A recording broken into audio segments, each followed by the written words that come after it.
Well, I want to thank those of you who have shown up so far, and I think others will join us as we move along. But I'm just so pleased to be able to welcome Stephana Ferrell back to join us again at our Education Issues Action Team for the League of Women Voters of Manatee County. We'll be discussing the challenges involved in student access to literature, among other topics.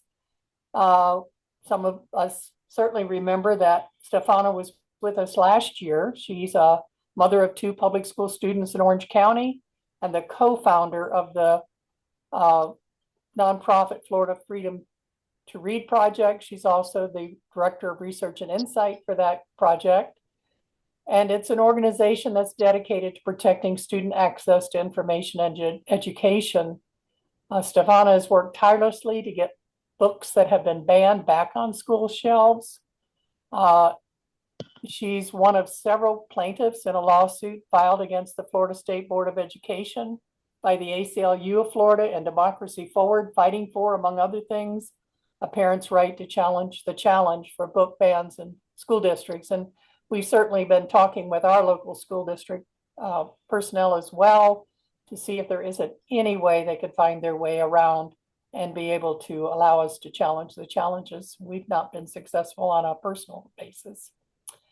She's been published, her comments and insights been published in several Florida publications, the Orlando Sentinel, Florida Politics, the Miami Herald. She also is quoted in a PEN America article recently about the latest bills in Florida,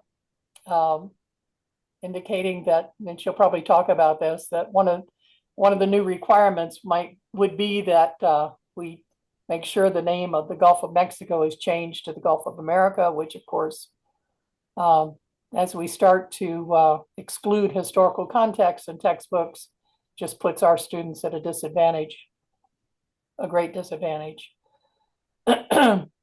And as I think we're all aware that Florida is the #1 state nationally for banning books.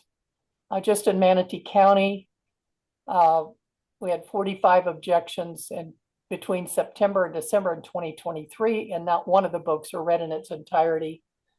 And in 23-24, that year, there were 66 book objections, and they removed or discontinued 46 of those books. So they removed 70% of those objected to. And in 22-23, we had 25 removed from the 43 objections. All of the challenges made in 2024 were by two people, neither of whom have children in Manatee schools. So we're really, really happy to have Stephana here today and to help us understand the current state of student access to literary materials. And we're particularly interested in access to health and sex education materials. Let us know how other counties are doing in relation to how we're doing, and giving us some updates on proposed legislation moving through the House. So Stephana, take it away. Thank you. Let me get this screen share back up and going. And oops.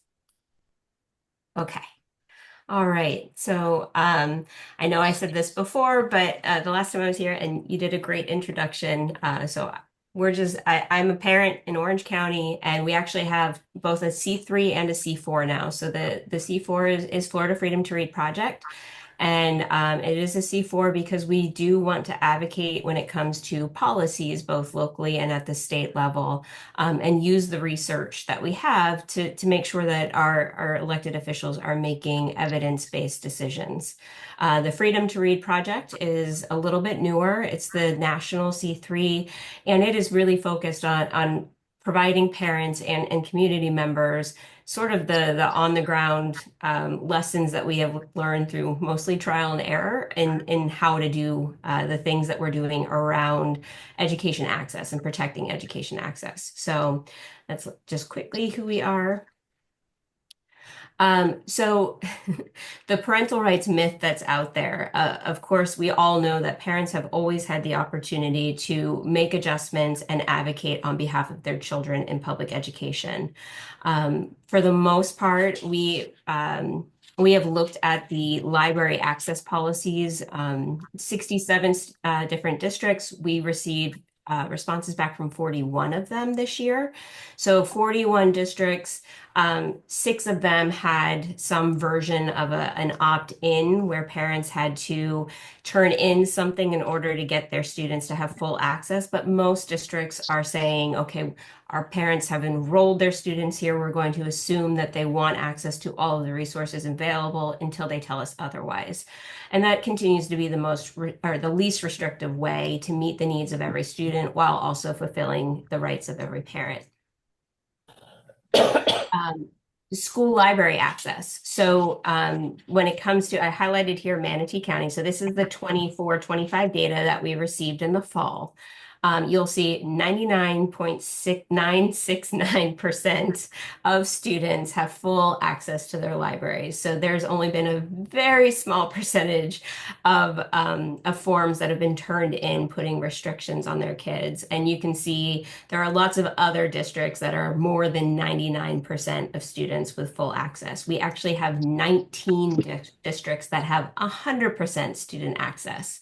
So if we did not get all of the districts, but 41 out of 67, and we were still over 95% of students with no parental restrictions on their library access across all 41. So you can see here, we are in the majority of parents, and the narrative that it's parents wanting additional library restrictions that cannot trust their educators, that's all false based on the data. These are the districts, the 19 that I mentioned, that happen to have 100% of library access. We'll get to House Bill 1539 in just a minute, but you'll see that Seminole County is one of these counties, and Representative Bankson, who represents Seminole County, is the sponsor of our big book ban bill this year. So even though 100% of students in one of his districts, they have full access, he's still looking to put government restrictions on library access. Book banning is not popular, and that's why they don't call it book banning. They call it curating an age-appropriate collection. And where the rub is that when they say that they're curating an age-appropriate collection, they are giving themselves the ability to redefine for everybody what is age appropriate, as opposed to what most parents do is trust the professionals to curate a library collection to meet the needs of all students that are in a particular school, whether that student is in kindergarten or in 5th grade, and those needs look very different. And then it's up to the parent if they want to set additional restrictions on which books are available to make that known, right? So these are 2 very different approaches. One where a certain subset of the population is given the authority to redefine age appropriate, where another one uses professional expertise to curate a very diverse and inclusive collection, and then parents have the ability to set their own borders where they feel necessary. So based on, this is data we have tracked since 2021. Okay, so the big headline here, fewer than 100 public school parents statewide since 2021 have filed objections. Most of those are linked to special interest groups. We didn't do a full deep dive into every person named that we had, but we have collected as many objection forms as we possibly can. And I mean, we're talking it was somewhere in like the 60s. And then we put a huge buffer on there for the number of public school parents that actually filed the objections. Of course, prior to 2024, the forms didn't necessarily ask whether or not the people filing objections were parents. And so we had to do a little bit of digging there. But overall, there were still fewer than 200 people that were responsible for, more than 2,000 objections. The numbers that you see on the left are a combination of objections plus books that have been called into question either by district leadership, special interest groups filing, just sending large emails trying to get books removed. So this is not just formal objections. This is all the informal ways that a book was called into question since 2021. And Manatee falls into that southwest little dot that we have there of 1,112 in this region. Um, and the next slide, we'll break it down a little bit more. So you can see 67% in your region, actually those objections were from either pressures on special interests, and with Collier County being nearby and Florida Citizens Alliance, and then, north of you in Polk County, you've got Citizens Defending Freedom. You have two groups that have worked really hard in your area to send emails to try to pressure the districts into removing books without going through a formal process. And as you all stated before, you do have two members in your community that have worked to file the formal objections. And with those formal objections, we didn't actually see the books going through a committee review process where the parents, students, community members all had the ability to read the book in its entirety and debate whether or not it was appropriate to keep, at least for some grades. That wasn't happening. It hasn't really happened in Manatee County for quite some time. And instead, you just see school administrators at the school level and sometimes at the district level making these decisions. The percentages are lower, and you'll notice along the East Coast, and particularly in that just north that middle area where it's home to Moms for Liberty. So they have had a pretty strong relationship with district and school leaders there for a while, and they've been going through an informal process that has kept the districts quite busy. So between that Jacksonville area and then all the way down into Indian River and Martin County, you have a lot of, one or two people filing hundreds of objections in those areas and keeping the districts very busy, which is why those percentages are a little lower. They didn't move into a really public and internal review process. Even though Escambia County and Okaloosa County, Escambia and Santa Rosa County have one objector working a lot in both those districts. They also took on in Escambia 1,600 books for internal review. And then in Okaloosa County, which is nearby, they took on more than 100 books. So you have a lot of district-led censorship as well. So what we've seen over the last few years, so you have HB 7, 1467, and 1557. Those were in 2022. 1467 being the main one focused on libraries, where 7 and 1557 went after classroom instruction. And because those three were passed together and because guidance on them from the Florida Department of Education was really murky, there was a lot of overlap. And for nearly 2 years, until the Equality Florida settlement in March of last year, it wasn't really clear to a lot of districts whether or not the classroom instruction restrictions in the two bills also applied to libraries, and classroom libraries in particular. So we saw a lot of early censorship, particularly around LGBTQ plus representation, where, a book like Drama, which has been almost, and I believe now completely removed. I know for a while it was removed to the high school level in Manatee County, but a book like Drama, where there really is just LGBTQ plus representation and a kiss, those types of books getting removed because district leaders, especially in the K-8, thought, oh, we can't have any representation. And that just wasn't the case. Libraries are not limited in the same way that classroom instruction is. Florida DOE rules around classroom libraries and principles of professional conduct.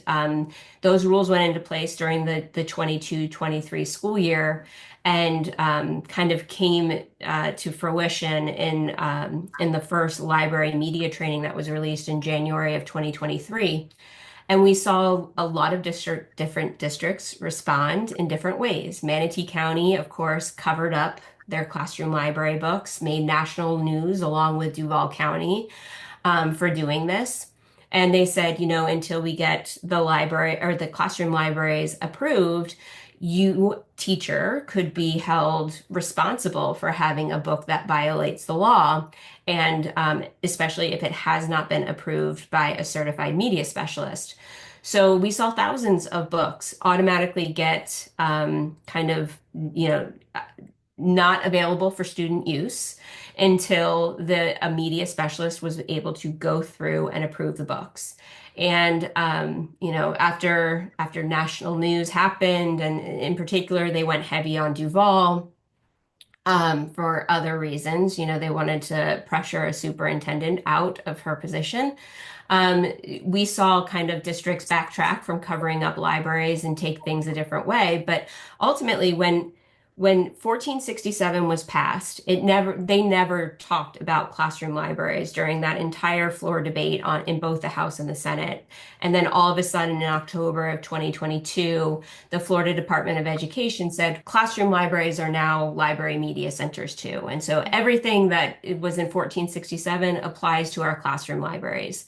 And because those libraries were voluntary, provided by teachers and never in a catalog, never approved and ordered by the district or a certified media specialist, on its face, these libraries were not did not meet this new standard, right? And so honestly, the districts were probably right to cover up their libraries and not offer them to students because they couldn't legally.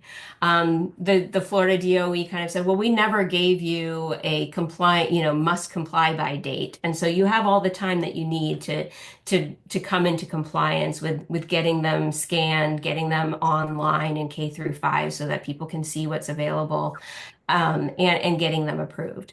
And so you saw this immediate rush kind of then change to, okay, we can take our time, but still they're paying overtime for teachers to scan their libraries. They're paying summer overtime for media specialists. Orange County spent $400,000 in the summer of 2023 so that media specialists could work over the summer approving books. We still have hundreds of thousands, I think, to go through that were submitted. So it's been a huge undertaking. None of it was funded. And of course, now the Florida DOE in October signed a contract for a transparency tool that's $15.6 million for 4 years. And it looks like about $3 million every year thereafter. And it looks like districts will be asked to upload this information on their classroom libraries and their district, their online library catalogs. And it's not quite sure how much new work will be required at the district level to now get this statewide database up and going. So even though we all of our districts took the time, invested the time, found the resources, invested in, some districts are using Beanstack, others have invested, there's another one that begins Libib. They invested in these different programs to be able to come into compliance with these rules back when they were supposed to come into compliance. And now the state is spending millions on this new tool. And this other thing that will need to happen and will require our resources, to get it up and going.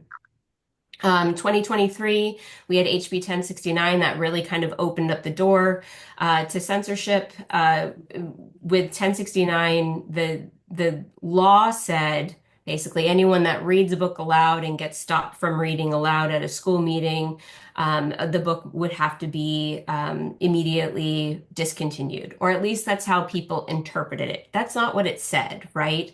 And when you look at it, it says that parents have the right to read passages from books that are subject to objection. It doesn't say read aloud at a school board meeting, but it says has the right to read passages.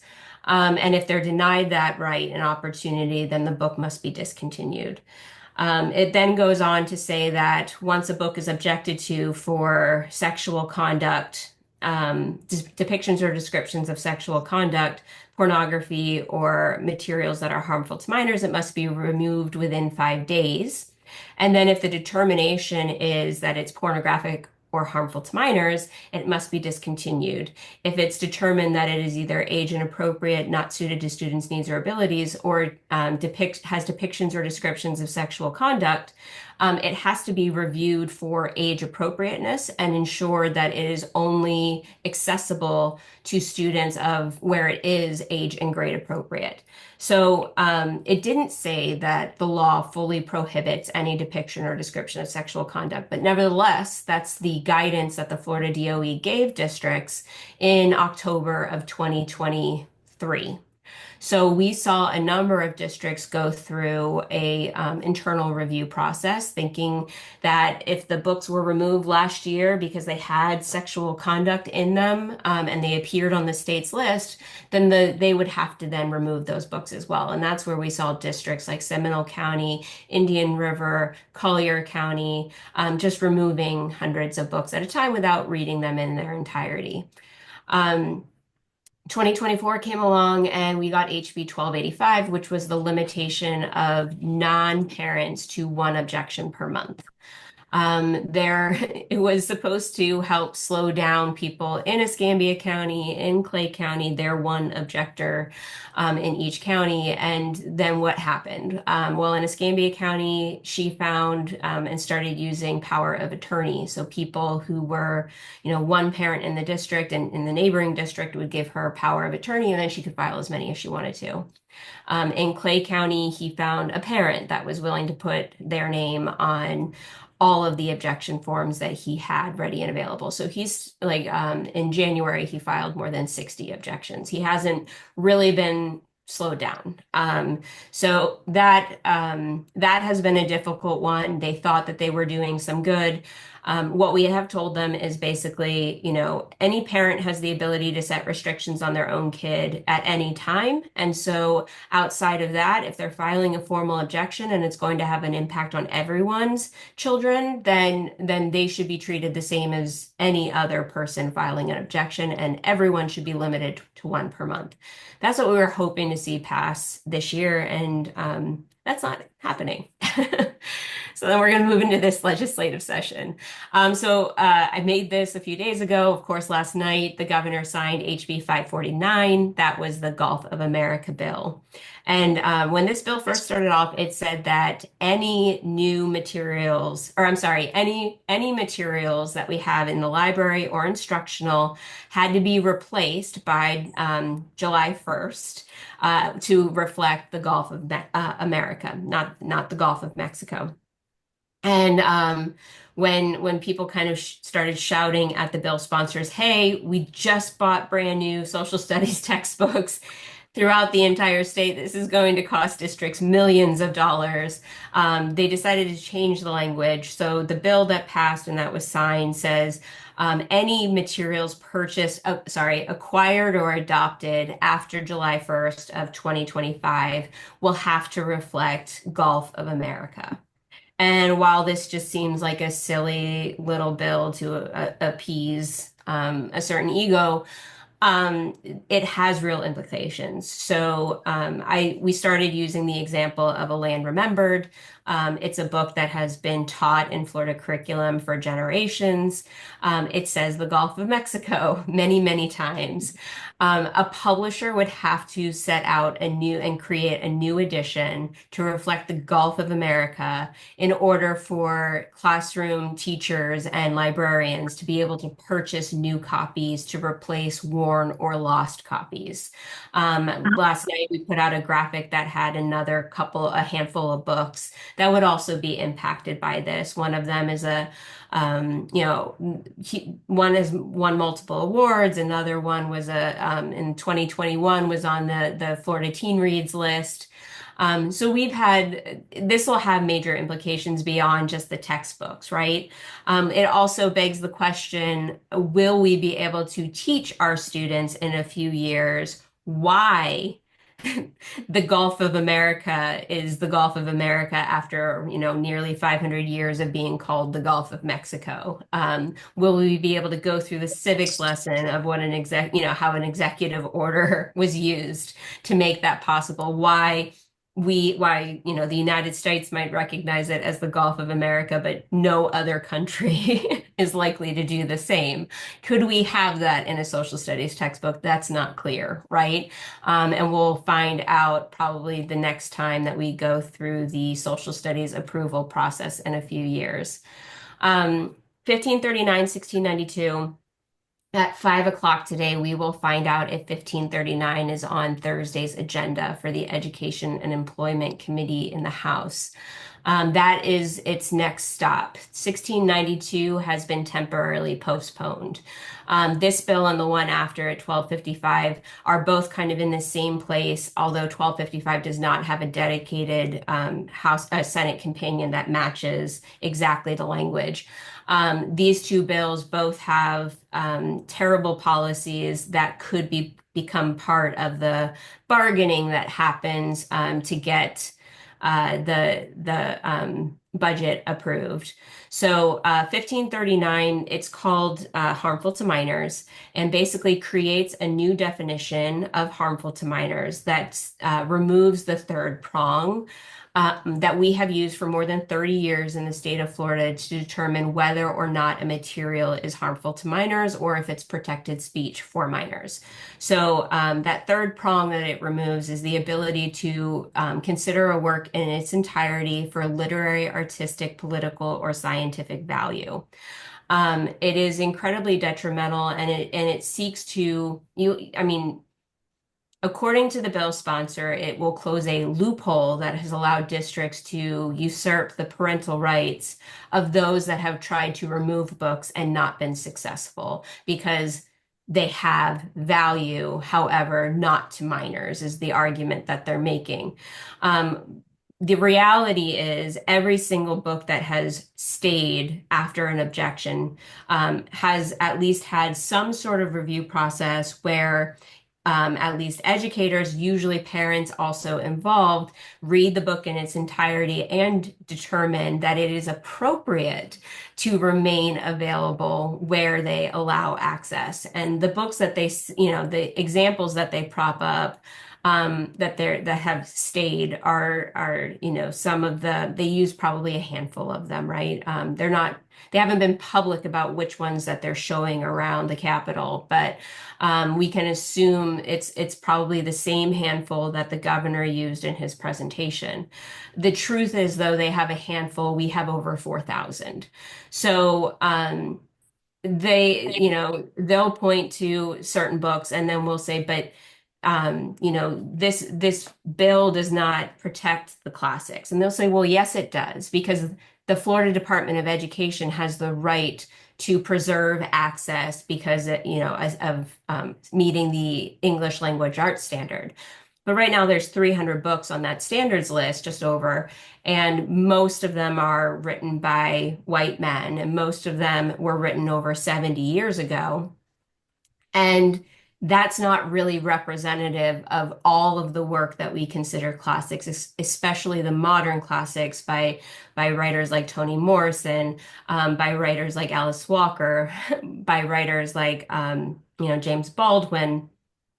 So we have all of these works that will no longer, unless saved by the Florida Department of Education, because the Florida Department of Education recognizes their literary, artistic, scientific, and political value, unless saved by them, could be immediately removed because we cannot consider their value, and they do have depictions or descriptions of sexual conduct in them. Many times we're talking about depictions or descriptions of rape, sexual assault, and incest.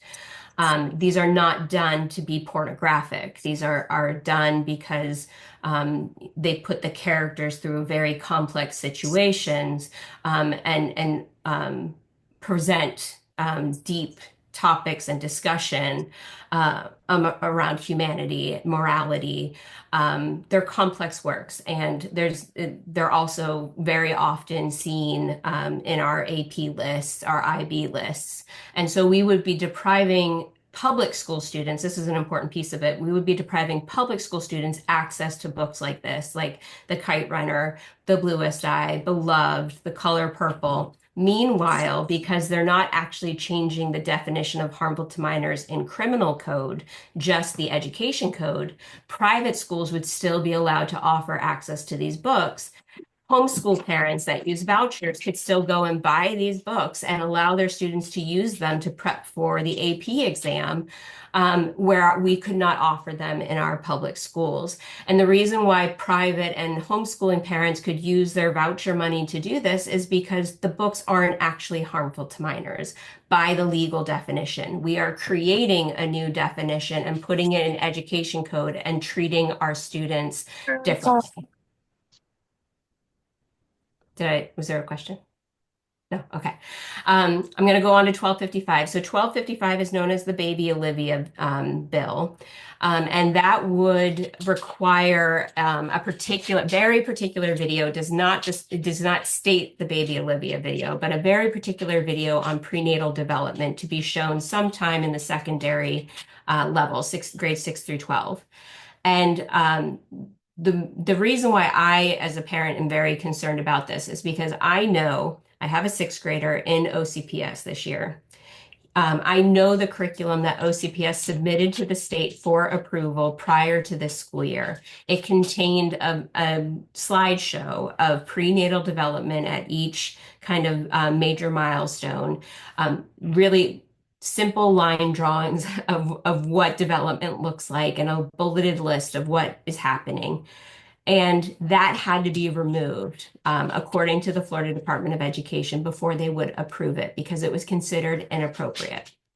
And now there's this bill for the same grade level that would insist on prenatal development information to be taught to my son, but under the explicit proof or approval of the state. So as long as it's taught a particular way, it is okay. And I'm telling you that we did post some of the slides, but what was available and what OCPS had approved locally and submitted to the state was the most content neutral lesson on prenatal development that you could imagine. And yet it had to be removed because it didn't have the added agenda that they preferred, that they wanted in there.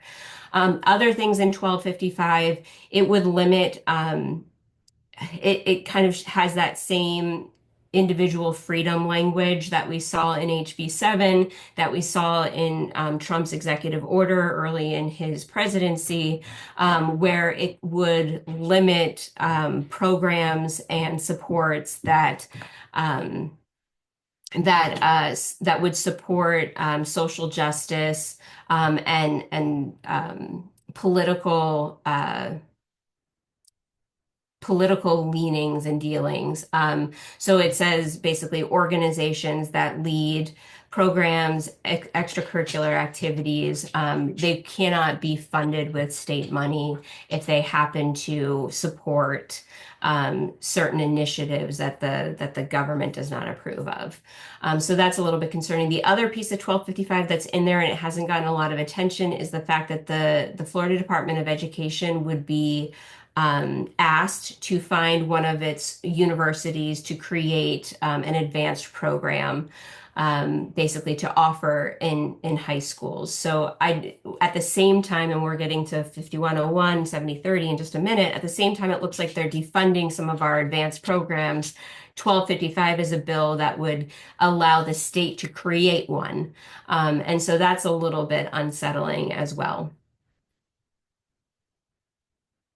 The libraries are government speech. So as I mentioned, the Florida Department of Education, if 1539 passes, they would be able to save certain books. They would be able to say when books have literary value and when it's important to allow them to stay because they have value, where anything else can be challenged. And that's kind of the same libraries or government speech argument that we've seen multiple times made by the Attorney General's office and lawyers representing the Florida Department of Education, basically saying that the government and elected officials have the ability to decide what books can be available in both our public libraries and our public school libraries, and that they can viewpoint censor as they choose.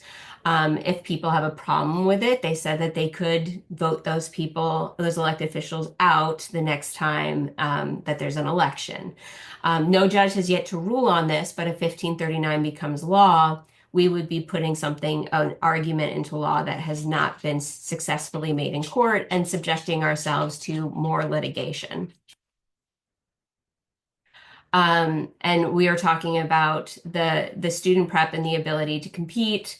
These restrictions continue to be hyper-focused on our public schools, while private schools that receive vouchers and homeschool parents that can use vouchers do not have the same restrictions, and they can continue to offer rigorous course offerings without the limitations on classroom discussions and materials.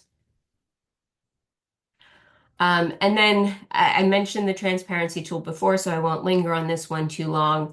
But when you look at 1539, it says that the Florida Department of Education will monitor districts for compliance and can withhold state funding from them for non-compliance. And so we can kind of recognize the transparency tool is going to be used if this passes to help monitor the districts. But when it comes to judging compliance, so far the state has not said that it's going to say this book is out and this book is in, right? We see them publish a list and basically tell people just use it to guide your decision making when you're curating your collections. They don't say that the books must be removed. So when it comes to this compliance piece, what we're assuming, especially from listening to the sponsors, they've both kind of pointed to the movie rating system as something that's needed. So we're going to assume that if 1539 passes, the monitoring districts for compliance means the transparency tool will be used in conjunction with a rating system that will be developed by the Florida Department of Education. And that will further empower book banners and diminish the voices and the likelihood that committees will ever meet to decide an objection going forward.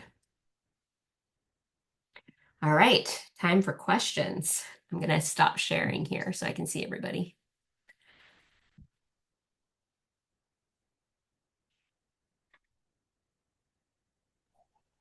Looking for the good news.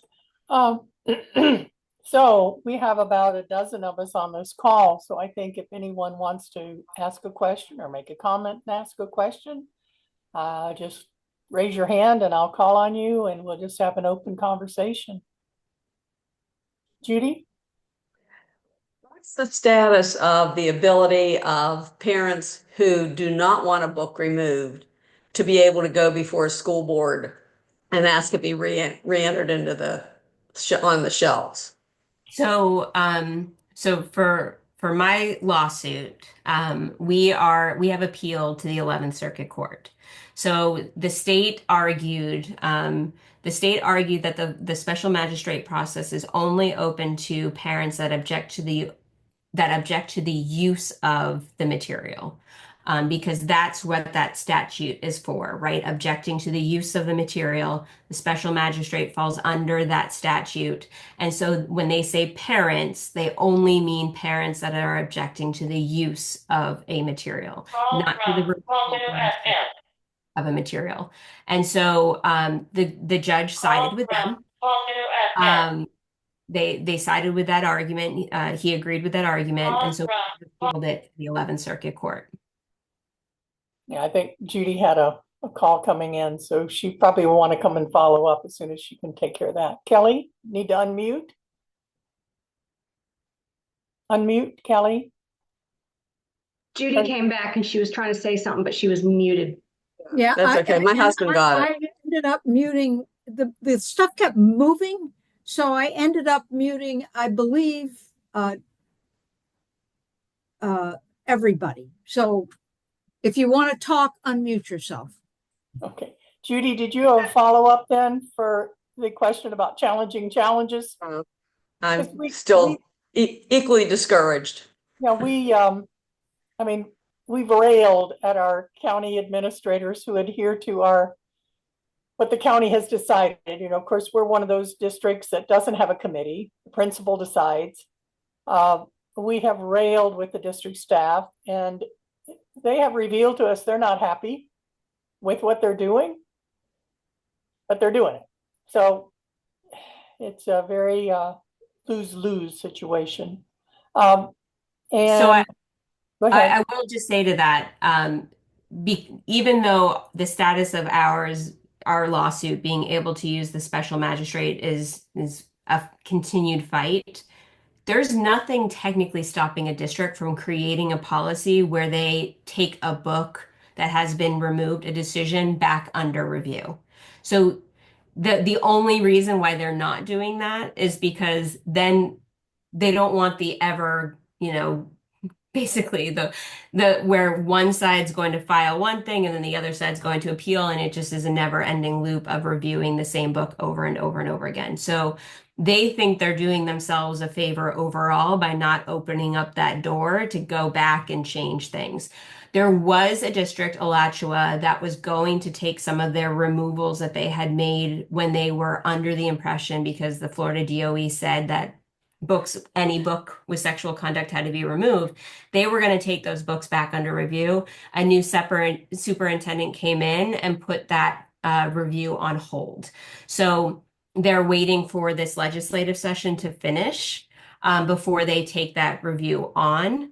But if Alachua can get it done, then there would be at least one example to sit there and say, sometimes decisions were made in the past with a misunderstanding of what was required under the law. And we can all recognize that a book like Drama is not wholly inappropriate for all students. It does not violate the law, and it should get reviewed again, right?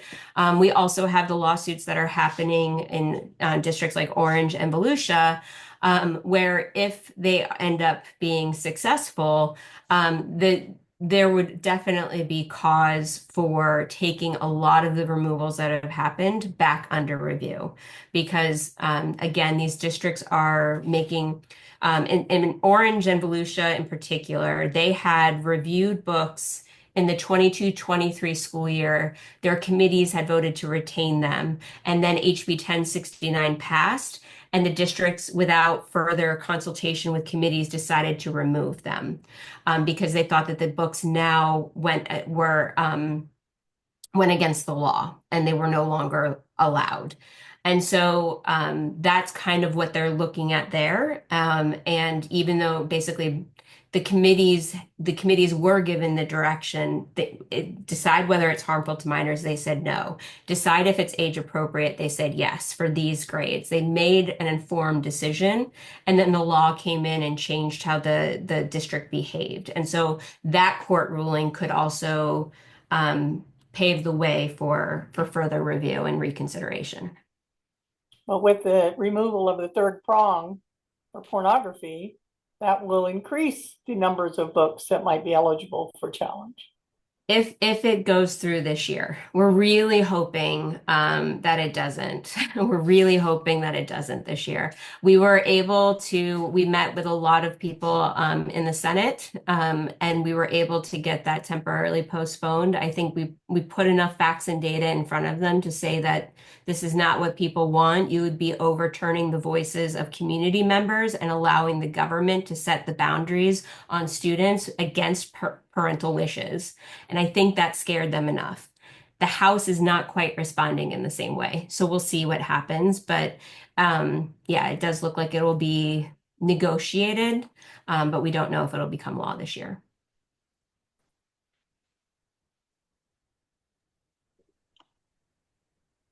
Elaine? Is there any place or any setting where the argument about the fact that homeschooled students have carte blanche as well as the voucher students in books, choice, selection, whatever? Is there any place that gains traction or any audience? So we have made that argument in front of elected officials when we've met with them. And the chair of the Senate Pre-K through 12 Education Committee, Senator Simon, was trying to get a bill passed that would make things between public schools and private schools a little bit more equal, right? Senate Bill 166. We don't know if that's kind of in the same place as this bill. We don't know where that's going to go. It didn't have a Senate or a House companion. And I don't know that that was an influencing decision for him, but we did make it in front of him. And I think that it is going to be important to some elected officials, the ones that know that all choices should be supported and supported equally. As we make the argument, I do fear because they have the same people and how both of these bills started is they were going to impact the criminal code. And the same people behind this bill have tried to update the criminal code for the last 5 years. And if they get the criminal code changed for harmful to minors, where the prongs no longer matter, especially that third prong, that not only upsets schools, it upsets retail, what you can buy, and our public libraries. So, I'm sure they would like to have the limitations on private schools as well. They would like to have the limitations on what you can purchase as a parent for your student who might be learning at home or prepping at home for a test, because they've tried, right, with the harmful to minors criminal code. But currently, we are using that as a talking point as to why 1539 is wrong and unfair.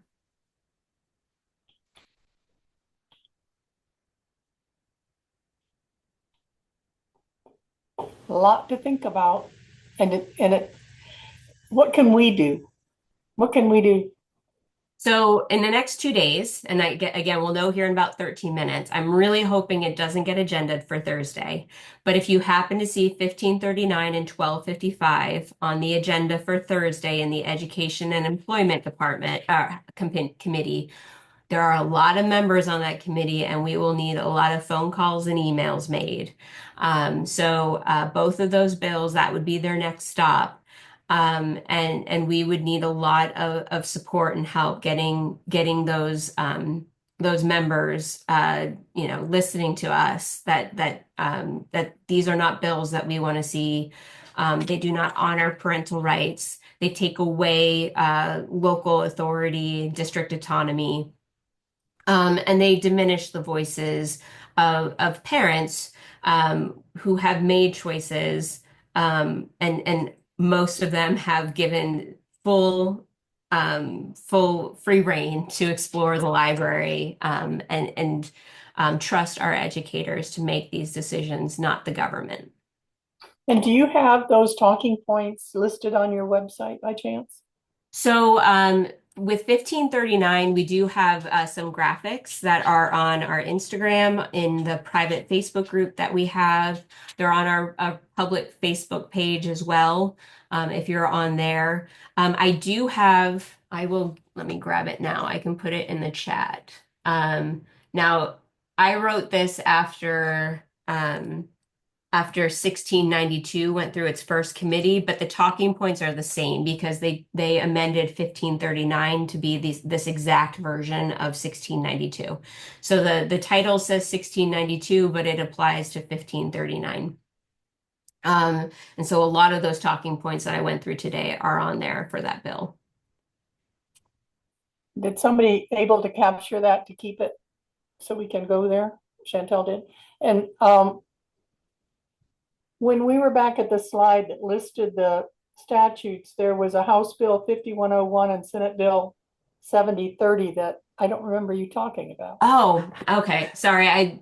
Yes. So that's the spending, the budget, right, for education. And if you've seen the spending bill, so 51, it's been approved now. So at this point, it's pretty much just a debate between both sides as to what's going to happen. But it looks like it's going to almost cut in half funding for AP, IB, a lot of the advanced and technical schools or technical programs. I defer to Families for Strong Public Schools on this one. They're doing a lot of the work, and so if you're tapped in with them, I know today and tomorrow they're having like call times and engagement calls to action around this particular bill. Even though it's all up for discussion now at this point, it's really important that your elected officials know that that public education must be funded and funded fairly. Right now, overall, the budget, it looks like I think it's $50 per student on the House side and a little bit more on the Senate side. But because the enrolled student population has gone down, there's actually a decrease in funding for next year for a lot of our districts. And I know in particular, like I said, my friend who's a principal here, that means about $500,000 less per school in Orange County right now on the projected numbers for funding is what they're looking at, and that will be huge, along with whatever's happening at the federal level regarding IDEA. I don't know about Manatee County and Orange County. We had the USDA grant that gave all students free breakfast, lunch, and dinner this year. That's not likely to happen again next year. That won't be available. So we're looking at a lot of different things that are going to impact what our public schools have to work with next year. And 5101, 7030 in particular, I know will be a hit to our advanced programs and our technical programs.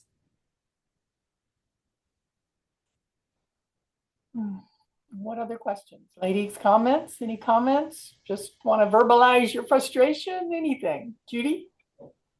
Do they not see the hypocrisy in allowing them to use vouchers in private schools or other schools to read anything they want, using the same taxpayer dollars that they're denying the public schools from using? I mean, I just can't understand the logic. It's been yeah, go ahead, Kelly. I'm not sure it's about books anymore. I think this ties in really nicely just to their efforts to defund and eliminate public education, because Right. they know that it's unpopular. They know that parents want their kids to have access to, these advanced classes and things like that. And if we cut out the budget, well, then more people will want to go into public school or private school. If we do the same thing with the libraries and, the homeschoolers or the private schoolers can read these books, but your kid in public ed can't, well, then more parents are going to want to try to, abandon the public schools. Exactly. It is really this was a large effort to build up distrust in public education, build up negative feelings and sentiment that our children can't be served properly, to appeal to the middle class parent that has the means to invest in for-profit education, but so far has been satisfied with public education, and now they can take that $8,000 voucher and then go to, the private school that's $15,000 a year and come out of pocket for private education where they feel as if they're getting everything that their child needs. Meanwhile, the kids that can't afford that whose parents can't fill that gap, or for other reasons, transportation, grades, other services that are necessary in order to be served properly, can't go to private ed. They get stuck in a public education system that's underfunded, devalued, and left in pieces, right? That's ultimately what this is about. You're absolutely correct. Yeah, because if it were really about the morality and really an issue that was dangerous to children, it would be across the board. Yeah. And I will say there are definitely contingents that were behind that initial version of the bill that wanted that entirely, right? And they're the same people that are showing up to, in different communities and different, and here in Orange County, we have one church group that's showing up in other people's churches to stand up in the middle of their sermons and protest their inclusivity, and call them, all sorts of names for being an inclusive church environment. And so there's that contingency that's out there that absolutely wants to see a 24/7 biblical worldview according to how they view the world. And they were in full support of the original version of this bill that would have limited everybody. But ultimately, the people that are in power are looking to create a system where, yes, private schools can serve the needs and can create a educated class of citizens, and then the public schools create a separate class of citizens. I can hear Chantel thinking to herself, and I'd like to hear what she's thinking. I don't even have the words to express my thoughts. I don't have the words. But thank you very much for staying on top of this and keeping us informed and getting the word out there, because I know it's a lot and it's draining, and I thank you for all your work.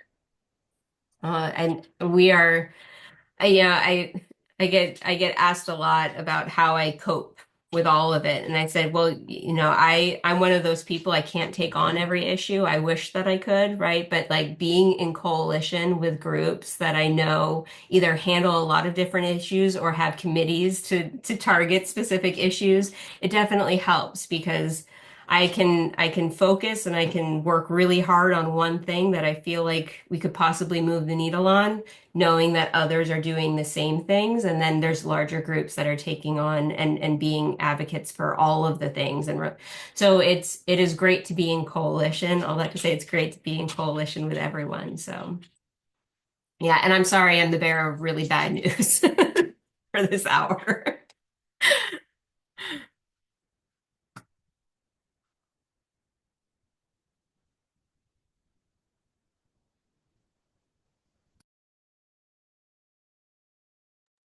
Mary Lynn, you're mute. I was just reading what all of you can see is Felicia added, I agree with Chantel, speechless. This is sad. Thank you, Stephana, for your work.